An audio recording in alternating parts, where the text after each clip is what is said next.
જોઈ શકો છો આ રીતના એક પ્રોબ્લેમ છે।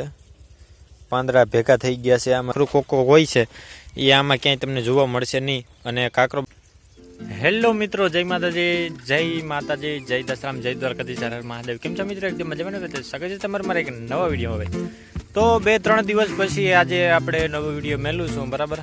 અને તમને ખબર નહીં હોય પણ અમારી જે બગીચાવાળી માંડવી હતી એના 2-3 દિવસથી મૂલી નહોતા આવતા, એટલે ધાર દેવાની બાકી હતી। પરંતુ આજે મૂલી આવ્યા હતા, ફાઇનલી આપણે ધાર દેવાઈ ગઈ હતી। અને પરમ દિવસ મિત્રો એક ઘટના ઘટી ગઈ હતી, જેના લીધે ધાર દેવાનું ચાલુ હતું, જે બંધ રાખવું પડ્યું હતું, બરાબર। તો હવે અત્યારે તમે જોઈ શકો છો કે મેં આગલા વિડીયોમાં તમને દેખાડ્યું હતું કે માંડવીનો ઢગલો આપણે અહીંયા હતો, જે હવે ધાર દેવાઈ ગઈ છે, કમ્પ્લીટ થઈ ગઈ છે। અને માંડવીનો ઢગલો આપણે અહીંયા આવી ગયો છે અને કાયદેસરનો અત્યારે ઢગલો વ્યવસ્થિત ઢાંકી દીધો છે। અને આમાં મિત્રો છે ને ડાખરા, આપણે જે માંડવીયાનું જે ડાખરું કોકો હોય છે એ આમાં ક્યાંય તમને જોવા મળશે નહીં। અને કાકરો બાકરો ક્યાંય વણ આવ્યો નથી, કેમ કે જળમૂળ હળી ગઈ હતી ને, એને લીધે બધો દોડવો એકદમ સાફ થઈ ગયો છે। અને આ તમે જોવામાં 1 નંબર દોડવો અત્યારે દેખાય છે। અને આ રીતના એકદમ ચોખ્ખો ઢગલો છે। હવે આને સીધો આપણે ભરીને ગોદામમાં નાખી દેવાનો છે। બાકી અત્યારે આપણું ઓપનર પડ્યું છે અને અહીંયા આપણું ખરું છે, અહીંયા કાકરાવાળી માંડવી વીણવાની હજી બાકી છે, જેમાં ઢેફા આવેલા છે।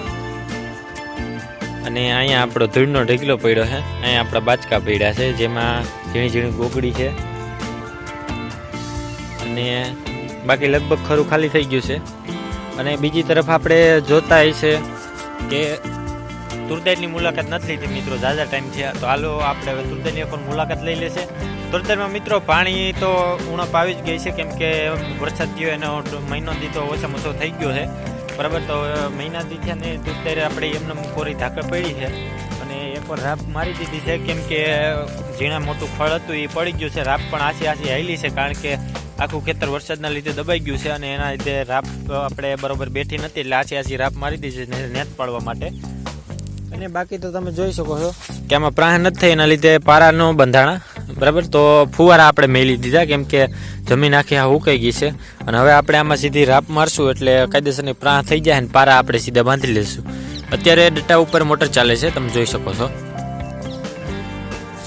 અને તુરદાર કાંઈક આપણી હવે નરવાઈ પકડી છે, બરાબર, લીલી ચમક મારવા માંડી છે। અને તુરદારમાં એક જરીક એવો રોગ પણ છે, જેની દવા અમે છાંટવાની બાકી છે। આમાં આ રીતના બાવા આવેલ છે અને આ તમે જોઈ શકો છો આ રીતના એક પ્રોબ્લેમ છે, પાંદડા ભેગા થઈ ગયા છે। આમાં જો આ રીતના ઝારા બાંધી ગયા છે, આને આપણે એક નોર્મલ ડોઝ મારવાનો છે, જેના લીધે તુરદાર એકદમ આપણી છે એ પાંદડા એકદમ ખીલી જાય અને તુરદાર આપણી ભાગતી થાય અને ફૂલડા બુલડાની તરફ આગળ કાર્યવાહી કરતી થાય, બરાબર।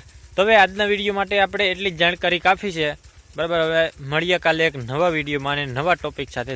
ત્યાં સુધી આવજો, ટાટા, બાય બાય, જય માતાજી, જય દશરામ, જય દ્વારકાધીશ, હર હર મહાદેવ ને જય મહાદેવ।